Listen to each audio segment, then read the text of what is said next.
This club, even though we don't have a lot of people here today, is generally just really good for networking. Yeah. And like meeting people. Like I'm the president of the real estate club. People show up at our events, they'll talk to each other. Really? Yeah. All right. And we've like done social events and tried to shake I want that. to be in a club where people are involved with each other. Exactly. Start back. Yeah. Go ahead. All right. Well, I appreciate you guys having me on here. My name is Chris Hollins. I'm co-founder and president of CareerStarter.com. I'm going to give you a little background of how I got started with entrepreneurship, even though my major in college was biology. The original goal was actually to be a doctor. So went to Indiana University, graduated. Graduated in 2010, moved back home after I took the MCAT, didn't do too well on it, moved back home. I'm actually from Dallas, Texas. So moved back home, didn't know exactly what I wanted to do, worked retail for a year, actually. And towards the end of that year, towards the end around 2011, a buddy of mine was trying to get a part of some kind of startup back where I went to school in Bloomington, Indiana. He said, hey, do you want to go back to where you went to school at? Maybe, start this one company that we're looking to grow. It's been like a brainchild. It's been a little idea, and I need a roommate too. So I was like, yeah, why not? I'm not doing anything else. So moved back. After about a year, that company, the two owners didn't have the same mindset. You'll get that a lot with startups. You'll have owners who don't see exactly eye to eye. One owner was the CEO, so he actually founded the company, and the other owner, who got brought on later on, was the money guy. So he put money into the company. So after the end of the year, the money guy basically was like, we see two different futures with this company. We don't really see eye to eye, and I'm pretty much done funding the company. And so when he left, he said, I want to bring on a couple of people who were full-time, who showed a lot of work ethic and kind of do our own thing. So he brought me on and another guy on, and we started Career Starter. Started from the ground. We remember having a whiteboard, thinking of what name we wanted. We had an idea. We basically wanted to help students get jobs. That's where kind of Career Starter started, hence the name. We knew that a lot of people are unemployed. So how can we differentiate them? A company is getting thousands and thousands of resumes for a certain position. Everybody says they're the best, and students, and you can't blame them, are posting on the resumes, putting falsified information to get the interview, which I did when I graduated. So we wanted to help out the student and the employer. So after about a year in Bloomington, Indiana, of research, we had built a product, and the first thing you'll realize with startups, the good thing is my CEO had money to fund it. So, if you don't have somebody who initially has money to fund it, there's a lot of investors who invest in idea stage. So you don't have to be rich, and our CEO is not rich, but he had enough money to get it off the ground and get it going. So basically, we want to help students get jobs. We want to help employers to be able to weed out the ones who didn't have what it took to get the job, because they were wasting a lot of money. They waste over $6 trillion in bad hires. So we knew we had the idea. We wanted to help students stand out. We knew we wanted some kind of work sample. So we played around with it, and the worst thing we did was we built something we thought people wanted. And so we built the website, and it cost us about $25,000. And the reason why it cost so much is because it's very intricate. There's a lot of bells and whistles that wouldn't come with it. So not every website you build is going to be that expensive. So we thought we built it.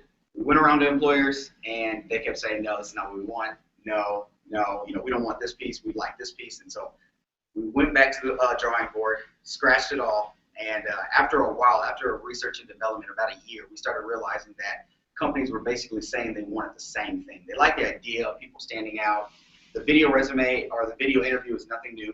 A lot of companies are doing it. Skype is doing it. So we didn't want companies to still have to interview for an hour long. Because even if the candidate doesn't have the skills, you're still interviewing them for an hour. So we had an idea of making it a short work sample and said, okay, well, it doesn't take an hour for you to see if somebody has a skill. So why don't we make it a minute or two? So after a year of development, we wasted a lot of money trying to build the product. Finally, I would say 7 months ago, we finally had exactly what we wanted. We remarketed it, rebranded. We're actually changing our name because we're not catering to students per se. So I'll give you a background of basically what Career Starter does. So after all that development, we finally found out what companies wanted in terms of hiring, what will make it easier for them, and it'll allow the candidate to stand out. So if you do have the skills and you want the job and you want to get the interview and somebody else who doesn't have the skills gets it for you, we want to eliminate that.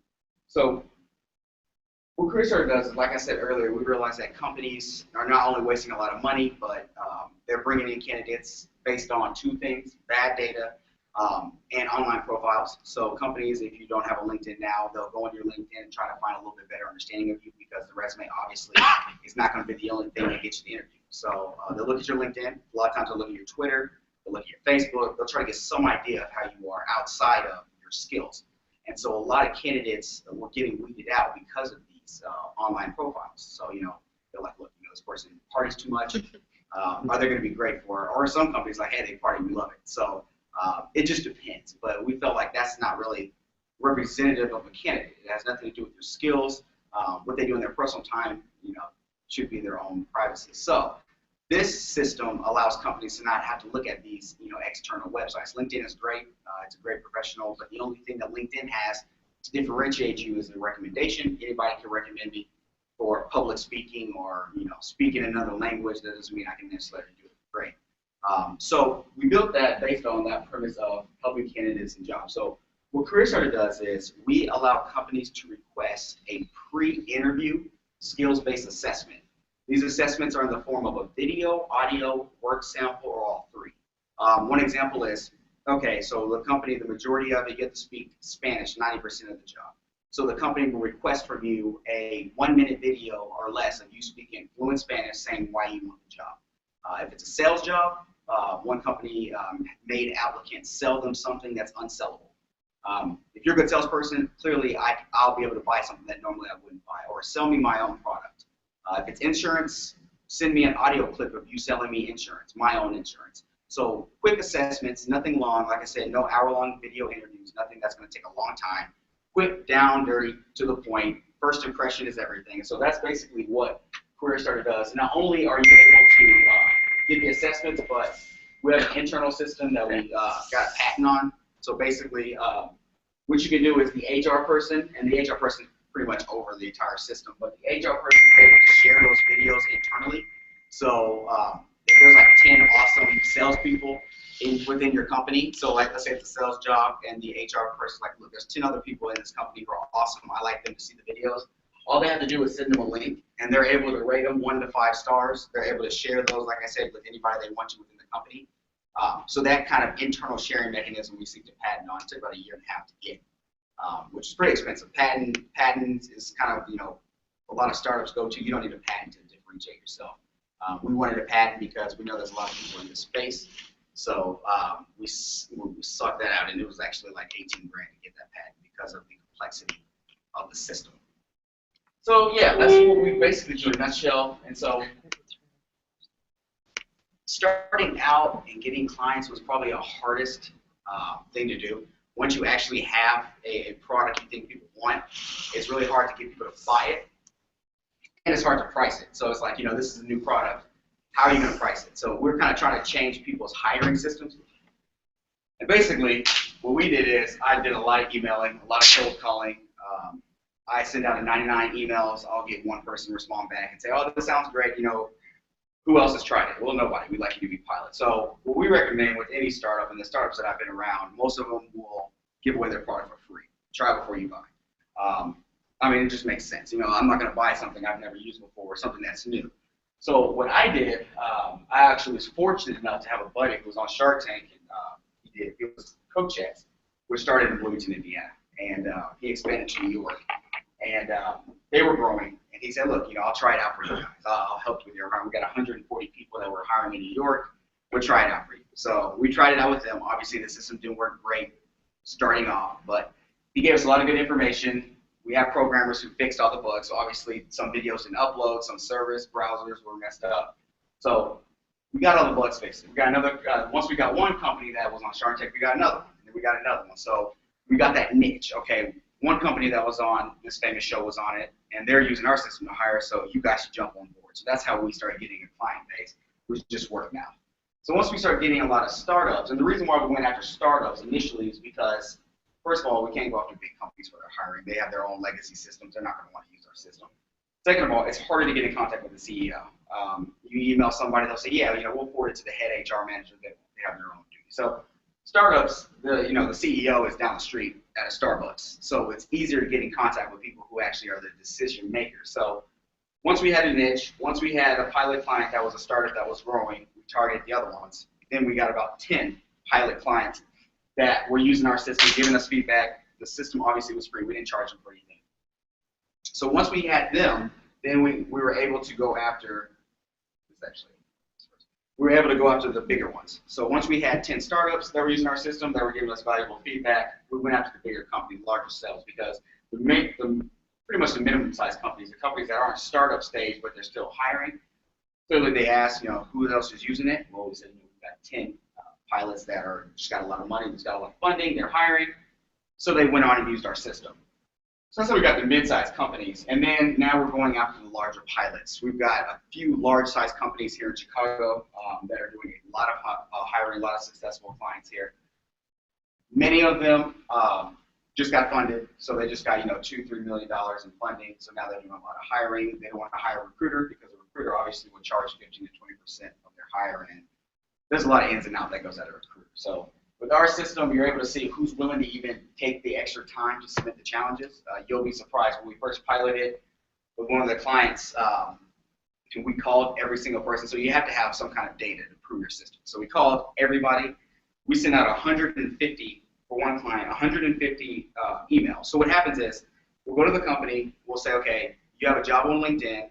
How many people applied to this job? They'll say, we've got 100 people that applied to the job. So then we'll send out 100 emails to those people and say, you've made it to the next stage. Now submit a 1-minute video of your skills via Career Starter. You just click the link, submit a video on your phone, your computer. Once they do that, it goes to the Career Starter. And so we actually called 150 people. We sent out 150 emails. We got about 45 videos, 45 to 50 videos. So you already weeded out about 100 people who didn't even want to do it. But we needed a test case. We need to find out why they didn't do it. That was the scary part. Called 150 people. I remember I was taking a trip. I was on Miami Beach, South Beach, calling 150 people. I was very upset. A lot of them didn't answer. Some said they had forgot they applied. Some said they'll get to it later. Even when I set the deadline, I was like, well, the deadline's tonight. They're like, oh, I'll get to it next week. Other people said they just didn't even want to do it. They're like, nah, it's okay. I just don't want to take the extra challenge. So we weeded out a lot of people. The main thing we wanted to find out was, are people not doing it because it's just hard? Is it just too hard? Or are they just lazy and didn't want to do it? The consensus was the people who didn't want to do it just didn't want to do it. They felt that, I'll just apply to another job. So a lot of candidates actually were just submitting their resume to Career Builder or Monster, just submit, trying to get a job, and the first person who calls them and actually gives them the interview, they'll go to the interview, but they didn't want to take the extra step. So we weeded out a lot of people, and we actually called everybody who did our test pilots. So once we had that data, the percentages of people who did it, who didn't do it, we were ready to go. And that's how we got our first round of funding. Because when you go to funding, they're going to ask, well, first of all, they have to be interested in it. Funding, what we did, we just cold email. We email people who actually fund things like that. So we went to our VC firm. They basically funded companies that were into the hiring world. Sent them an email. Finally, we got a meeting with them, initial meeting. They asked us a lot. They pretty much, they find a reason not to invest in your company. That's their job. So they wanted percentages. They wanted to know why people aren't using it, how many people use it. The people who submitted videos, were they just as good as in the interview? People who submitted bad videos, did some people interview them anyway because they were a bad interview or a bad video, but they were good in the interview? So it was a lot of data, a lot of more work. So actually, we didn't get funded when we first tried. Obviously, a lot of companies don't. They're not going to fund you at the first time. So we went back. A lot of issues with discrimination. If someone sees a video, are they going to discriminate? Anybody with a disability, is that going to be a factor in the interview process? So basically, with discrimination, the company's going to find out how you look anyway. So it doesn't matter if they're racist in any form or fashion. They're not going to hire you on the interview, or they're going to look at your LinkedIn. They're going to find out how you look. Companies now are going to find out a little bit more about you before they see your face. So there was a lot of different issues that these VC firms were looking at. And so once we got past that, we got our first round of $350,000 to seed A. And so the next round would be $1 million to $2 million. And we got that based on all the data, all the facts. Now that we had, a lot of VC firms want to see that, proof of concept. People are actually using it. And so the next stage was, well, now you got people using it. Are they going to actually buy it? We have 10 clients that are using it. They're loving it. Are they going to pay for it? And that was hard. If they're going to pay for it, how much are you going to charge?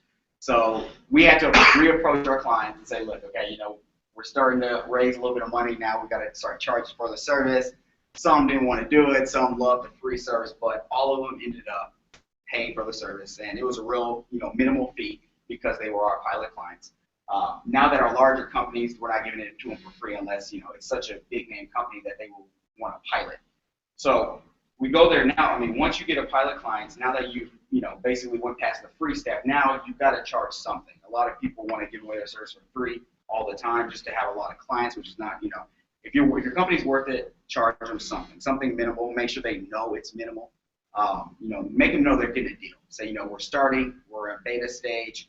Normally we would charge this, but because, you're a large company, we've got to charge you something because VC firms want to know that you're making some kind of money. They don't care really about how many clients you have. Are there clients that are being paid? So once we got past that stage, and we actually got people using the system, now that people are basically paying for it, the next stage was, okay, how are we going to make more money? How are we going to get the word out there, word of mouth? So when we got our 350K raise, right now we're still, because we just got it, one of the biggest things we're going to do is actually market. A lot of companies pay a lot of money for marketing. You'll see, there's all kinds of websites that show, this company's got $10 million. Like I've never heard them before in my life. They just do a lot of marketing. The VC firm's job, if they're going to give you money, is to help promote you. So good thing is, now that we finally got the money, they're going to promote us. They're going to give us a lot of marketing, and they have existing clients that they're going to push to us, and we're going to help them with their hiring. So it's a slow stage. It really is. It's been about 3 years of growing the company. Now we finally just got 350K. I'm not saying that's with any company. You can get funding after 6 weeks. Companies get it after 6 weeks. It just depends on your product. We're not a product or a service, so it's harder to sell a service. A product would be, I have a new jacket, buy it. It's easier to get people to buy it right then and there. It's easier to get a base. With us, we're changing the way people hire, so that was a lot harder to get clients and to get funding.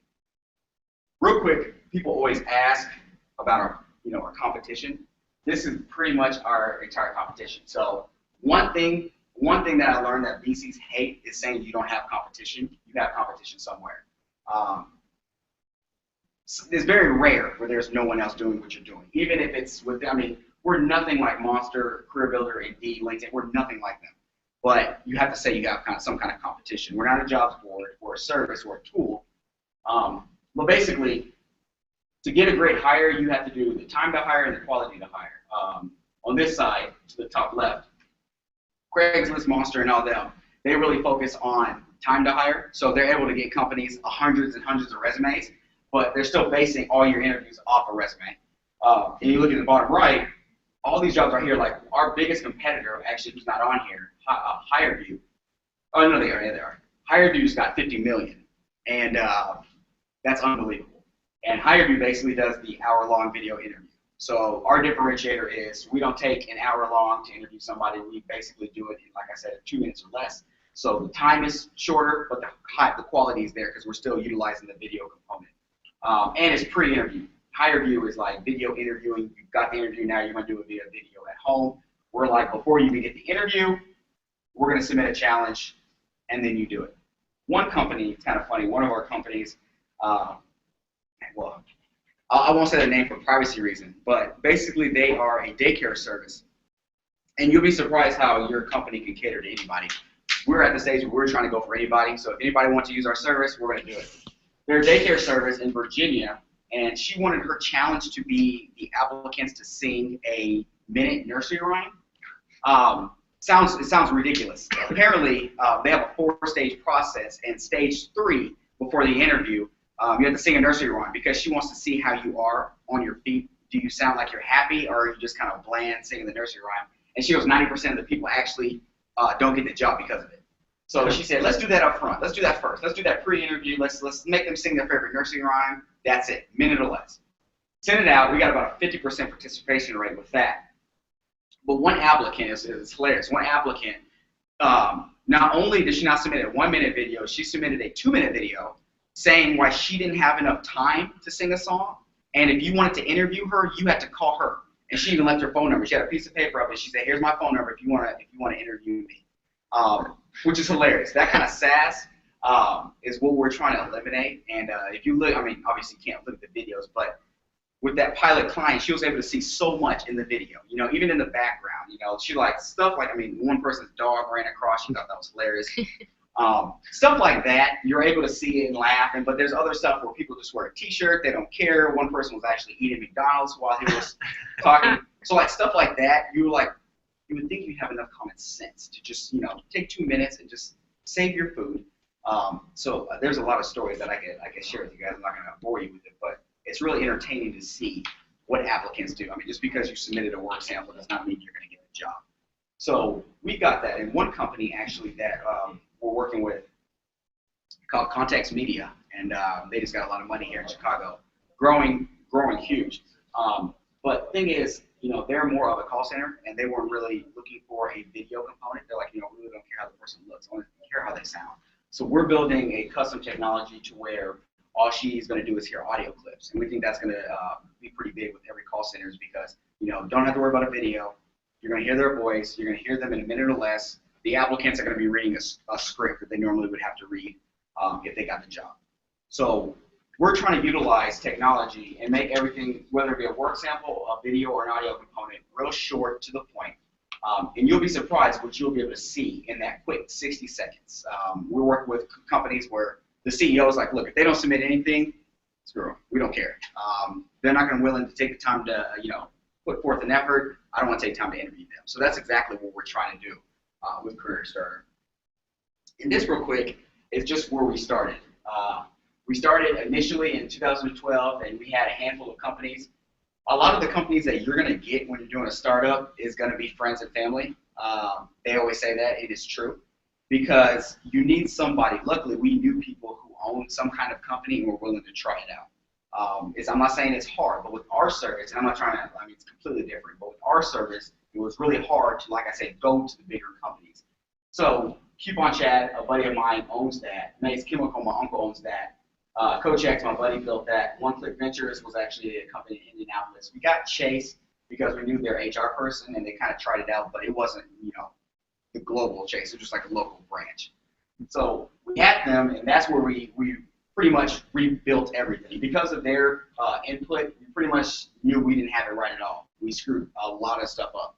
So that was the branding. We rebuilt it, and then a year later, we went back out and said, okay, we have a better product. We listened to what you guys wanted. Now try it again. That's why we were able to get more handful of beta clients. And then now, just recently, like I said, the Trunk Clubs and Context Media, the One Click, Ice Millers, Blue Cross Blue Shield, and Maze. The bigger clients we were able to get because we were able to have successful ones. So once we had about 7 to 10 successful ones, we were able to get those companies. We don't have 5,000 in revenue. We actually have about 30,000 in revenue, and that was within, I would say, about 5 months. One client actually is paying us 5,000 a hire, and they just contracted us to do 15 more hires all over the United States because they were so happy with the video system. So it's a lot of trial and error when you're building a company. You're never going to have it right the first time. A lot of times you're going to pivot and do something else. That's completely fine. I would say it sounds cliche, but don't give up on it because, you know, what we had in the beginning, we thought we had it right, and you'll be surprised how many people will give you input and say, look, if you could build this, we called it the Field of Dreams, where if you build it, we will come and buy your service. A lot of these companies didn't have it right, and they went to the company and said, hey, buy our service, and they go, yeah, it's great, but if you had this, we would use your service. And it's like, okay, let's go to our programs. How much is this going to cost? It's going to cost $5,000. Well, this company's huge, so let's take a chance. Like I said, I was fortunate to have a CEO, or to have a CEO who actually was able to, you know, put up that money and say, look, let's take a chance, you know. So every startup is different. But once we rebranded, reshifted, started finding out what people wanted, we started to hear the same thing. We want this, we want this. Then we started building. So now we actually have what we think is a product that companies are going to want. We're in talks right now with Blue Cross and Blue Shield. They have like 5 stages of moving a new product into their system. So we made it past like the third stage. So they want to utilize the audio component. They have a lot of call centers and a lot of people selling insurance. They want to utilize that kind of challenge. So these are the bigger companies that we've had. We've got some testimonials. We're rebuilding the website, rebranding, doing a new name. Career Starter, we got a little pushback from the VCs because they said, look, since you're not really targeting college students, you're targeting pretty much anybody who's hiring. Career Starter, basically an executive level job, you don't want to be hired from Career Starter. We're hiring actually a CEO for one company, and it's a big time gig. And he's like, we don't want to tell people, hey, come to Career Starter to get this job. It's kind of demeaning for people who are higher in status. So once we start getting that pushback, we're going to change our name, and we're actually talking about what kind of new name we want. We're going to change the website. Now that we've got this funding, the website's going to be a lot easier to use. A lot of feedback on, we need to make it a lot easier for users. So we're going to change all that up. So once we got the money, we were able to do a lot of the stuff that we wanted to do. And the reason why we got the money, like I said, was testing it, rebuilding it, making sure people were happy, giving it away for free. And then once you give it away for free and it's awesome, then you start charging them, even if it's very minimal. You got to charge them something because the VC firms want to know that people actually pay for it, even if it's $50 a month. That is Career Starter. Like I said, now we're in some higher engagements. We're really excited about some of the new companies that we've got that are going to be on board using our system. It took a long time for us because it is a service, and it's a service that has been around for over 100 years, and Resume has been around for 80, 100 years. So changing that, and with our competitors, we have so many competitors, differentiating yourselves from everybody else is one of the big things too. Just because other people are out there doing what you do does not mean it's not going to work. Career Builder and Monster do the same thing. Each get over $500 million, or worth over $500 million plus, and they do the same thing. So we weren't scared off by companies. We're like, look, they do an hour, we'll do a minute. Clearly, they can do a minute interview too. They can do the same thing we're doing, which is why we kind of went the patent route. But anybody can get around the patent. You just change a couple of things here and do the same thing. So, the key is to get in fast, get that one big client that's willing to take you. If you don't get that one big client, at least get one client and make them happy. Because once you make them happy, they're gonna tell other people about your service.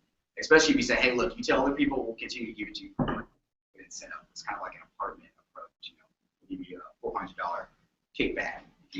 So recommendations is huge with starting a company and getting that growing, get your name out there, because eventually companies will come to you. But in the meantime, make your current clients happy. That's what I got. Kind of went through that kind of fast, but yeah. Sorry if you already mentioned this, but No. how many VC, and I'm assuming I'm a little new to this, but VC venture capital. Mhm. Okay. Yeah. How many VC firms would you say that you spoke to before you got like your initial funding? I don't know if you already mentioned that. But. No, I didn't. That's a great question. Before the VC funding, the CEO had a buddy who lived in New York, and he was a stockbroker. He cashed out and wanted to get into something fun. There is a lot of, so I would recommend doing an angel first. And an angel basically just a person. VC firms will want to get more equity in, usually because it's a big company, they'll want more equity, and rather than just a person who's like, hey, just tell me what you do. I like what you do. Here's 500K. There's a lot of VC or a lot of angels out there. I recommend go to the angel route when you're starting a company because you don't want to give up a lot of equity initially. Because VC firms will trash your company.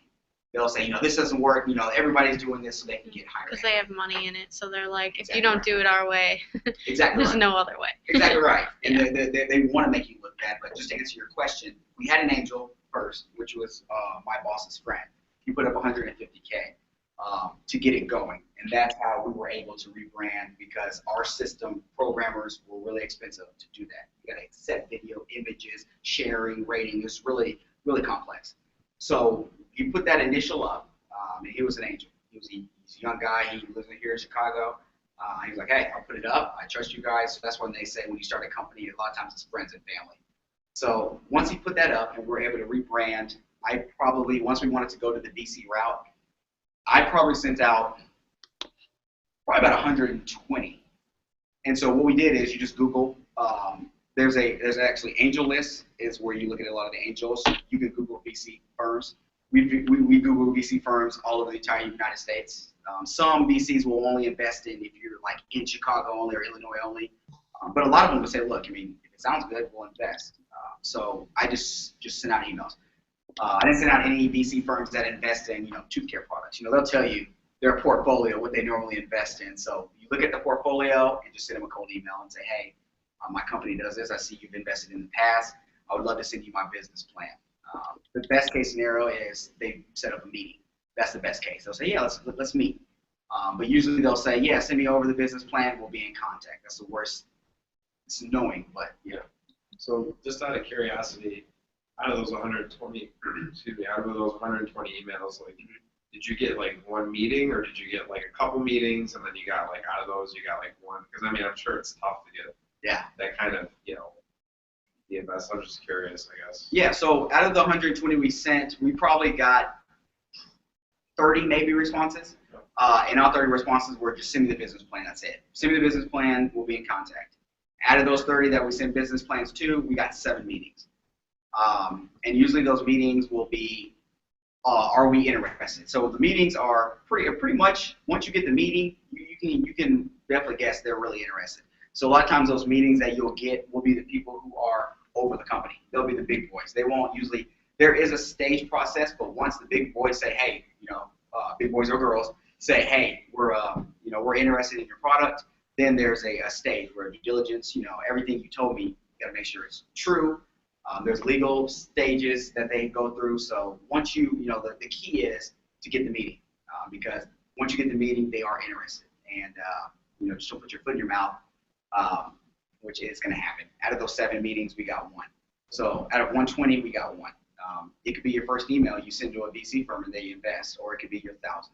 I mean, who knows how long it'll take, but just send it out. Just keep sending, keep sending, keep sending. It's very exciting when you get the meeting, and once you get that meeting, like I said, we didn't initially get it. When we got the meeting, they told us to come back. No VC is going to say no ever. They're not going to say no, we don't want your product, because your product could be the next LinkedIn, Facebook, or Groupon. And so they go, why do we tell them no? They're always going to say, fix this, and then come back to us. So then you know. So they said, fix this. You need more pilots. You need to start charging. They'll give you a list.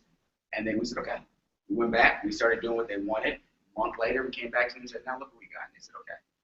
So that's how we got it. I got 2 questions. The first one is, being that Career Starter is kind of a product where what the user gets out of it is what they put into it. I know you talked a little bit about sales limitations. What were some of the points that you sold them on when you're marketing the service, and say, here's kind of what we do, but you have to do this sled work to get the most out of it? And you had negative experiences where people were mad and like, this doesn't work, but they never, came up with thought-provoking interview questions or, anything like that. Yeah, it's a great question. We had a lot. We've had it to where. How did you get the users to get the most out of the product? Yeah, it is going to be standoffish. So there are going to be people, like I said, and there was people who we went out to for the higher end companies. A lot, like, you had guys who were like, I'm a CEO or I'm an executive. I'm not going to submit a video. My resume speaks for itself. And then you'll have the younger people saying, this is, I don't want to do this. We've had it to where people say they don't have a video or a video phone. Yeah, no. They don't have a video computer. They don't have time. We've got it all. But majority of them I'm like, you don't have a video phone, but I'm sure you have a YouTube video out there. So there's going to be a lot of people that are going to make excuses. What we told the applicants really is, and that kind of started with the initial. So with Career Starter, initially, we wanted applicants to submit videos before they got the job. So we wanted them to submit it. We wanted it to be a jobs board. So we had to build a whole jobs board, a new set. We tried to build, it was almost like trying to be LinkedIn. I mean, we had a jobs board, and then we were going to have work samples already pre-uploaded. So let's say IT, you were going to have your IT work up there, and then companies were going to go on the jobs board and see your work and say, hey, we're interested. A lot of problems with that. One, there's thousands of job boards out there. How are we going to get people onto the system to upload work samples? 2, students didn't want to upload something that wasn't guaranteed something. Like, why am I going to do all this work and guarantee, unless a company wants me? So we started realizing that the carrot, we need to dangle a carrot in front of them to do it. And that's how we started with approaching the companies. If the company's asked to do it, and you've already shown interest because you applied, you have a much better response rate. And so once we realized that, we really didn't have to do too much selling for the applicants. We didn't have to really call them and say, hey, beg them to do it. It's like, look, you're the one who applied for this job. You submitted your resume. I've talked to them, and if I talk to them, they'll go, okay, I get it. And I'm like, look, it takes 2 minutes. Submit this video. You've made it to the second round. And it's all about psychology. So when they get interviews, when they get the email saying they've made it to the second round, you get excited. And so most applicants will go, yeah, at least they looked at my resume. A lot of times when you submit a resume, if the company's not interested in you, they won't say anything back. So you'll email them, you'll follow up, you'll call them, say, hey, look, I'm looking at the status of my application. They basically say, if we didn't talk to you after you submit the application, you didn't get the interview. So at least you're getting an email saying you made it to the next round. So if you don't get the interview, you didn't submit the video, or they just didn't like you. But at least and you get excited that they're looking past your interview, and you're able to showcase your talents to them. So there wasn't much convincing. It was more convincing with the companies to want to do it, because they thought initially what you thought was, our applicant's going to want to take that extra step to do it. But most of them, they love it, and it's simple. It's not hard, and applicants like that. Companies are actually reaching back out to them. So. My next question, this is more of a personal question, but what are the upsides and downsides of working for a startup and being along on that journey? Yeah. Downsides, there's a lot of downsides, and obviously you're going to hear that a lot. It's really hard to stay self-motivated, really hard. The pay is not going to be great when you start. It depends on the startup, but I'm just saying with a lot of startups, people always say they want to be a part of a startup, but then they realize that you're going to have to bootleg it. You're not going to get paid a whole lot of money, because all the money that you do make is going to go straight back into the company to build it. The thing is, you've got to look past that. You got to say, look, I've got equity, I've got skin in the game. That's where it gets exciting, because that's where the money is. You have skin in the game. Yeah, I'm not making a lot, in 1 year or 2 years, but in 5 years, if this grows big, I can be huge. And so it's all about that risk. And I know a lot of people when they graduate, they want a great job, and I get that all the time from people who have kids, people who just graduated. Look, I just got this great job opportunity, but I want to start something. What should I do? Fortunate for me, I was working retail, so I didn't have any. I didn't get a great job opportunity. But I'm gonna say, if you're gonna be miserable working for somebody that's for a paycheck, it's not worth it. I get nervous every day, but I'm excited. I love it. I've seen the growth of it. And the hardest thing, like I said, was just being self-motivated. People are going to tell you no 99% of the time. It takes one yes, and no one's going to be there coaching you. You have to coach yourself. You have to wake up and say, this has got to work. This has got to work. So to have people on your team that will motivate you. So if you've got a few friends that are wanting to do a startup idea, that's better, because you have people who are going through the same thing you're going through, and they're motivating each other. And that's what I needed, was people to motivate me, because I would have given up a long time ago. And now I'm glad I did, obviously. I don't want to go back. I don't want to go to the corporate life in terms of, I like being my own boss and doing it and traveling and talking. And I'm telling you that startup life is fun. It's a challenge, but it's fun. It's worth it. So, yeah. Thank you. I'm gonna get going, but Okay. thank you so much for coming. No problem. Thank you. This is Sam too. He's part of the Okay, board, all but right. Yes, yeah. No problem. No problem at all. Hey Chris, I Yes. have a question. When you had funding, and since the VC owns a part of your company, did that change any of the vision or any of your independence? Very good question. It didn't change the vision. That is one of the hardest things to try to factor in, is when a VC gives you money, they're going to want a bigger chunk. And the earlier, obviously, the earlier you approach them, the more chunk they want. So it didn't change the vision. That's why they invested in us, because of the vision. It actually helped us out because the VC has so many other networks. So if they're going to invest money into you, they're like, look, not only are we going to invest, but we're going to hook you up with our connections. So it helped us out even more. They give you good insight. They're not going to sit there, and because they don't have majority ownership, they'll just make suggestions. They're not going to say, hey, we should do this. They're just going to go, this would be a great idea to do this. And then we'll, have a corporate meeting and talk about it. And then if we decide as a team to do it, then we'll go ahead and do it. But if anything, they hooked us up with a lot of their connections, a lot of the companies that they've invested in. They're like, yeah, look, they're all hiring. They just got a lot of money. So, it's kind of that family thing. So when you get a VC, you're able to jump on the shoulders of giants and kind of ride out with them, because obviously they have an invested interest in you. So they're going to make sure that you work and you're successful. So they're not going to ask or suggest anything that they don't think is going to be beneficial for the company. Thank you. So how many people work for your company, and what did you say your title was again? So I'm the co-founder and president. Oh, co-founder. Um, right below the CEO. So we have 3 co-founders. The CEO, Matt, and he doesn't live in Chicago. Matt is actually still doing, so we're not big enough to where our CEO can quit his job. He's doing very well at his job in Louisville.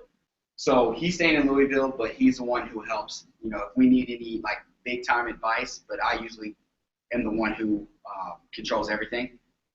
So any suggestions, I usually press go on it. Anytime that we need a large sum of money, I'll go to Matt, talk to him, but usually I'm the one who helps out the clients, looks for new clients, and I also, do customer engagement. So our existing clients, I make sure they're happy. So if something doesn't work, I talk to the programmers and make sure everything is going smoothly. So when you start a company, you're going to do everything. We've got about 18 employees. The ones, we've got a handful. We've got 3 programmers, 3 designers, marketing team. We've got 2 people on marketing team. And the rest, we have 2 full-time and the rest are interns. A lot of intern help. A lot of interns like to be a part of startups, so it's a great way to get a part of a startup. We do pay our interns, a lot of startups don't, to get the free labor because they can. It's technically illegal, but we pay them. They're able to get around it. But we pay our interns and they love it. And it's kind of that try before you buy. That's like one of the biggest things with a startup, whether it be you're selling your service, you want to give it away for free. People want to be a part of a startup. If you really want to impress someone who owns a startup, tell them you'll work for free just to prove yourself, even if you're lying, even if you want to get paid, because so many people want to be a part of something and get that immediate money. It's like you're going to have to do some legwork. I mean, it took us so much legwork to build this company. Now you want to jump on when it's working and we just pay you all this money. So that's why we do internships, and we don't, we're not paying them a whole lot of money, but they are getting paid. And once they graduate, a lot of them will say, hey, this is great. Can I be a part of the team now that I've shown myself? So about 18 people we have right now. So I'm just almost 5:30. Well, there's no more questions, and do I just thank you guys for Excellent. Thanks for coming. I appreciate it, guys. I love talking about this. So. Well, contact us, man.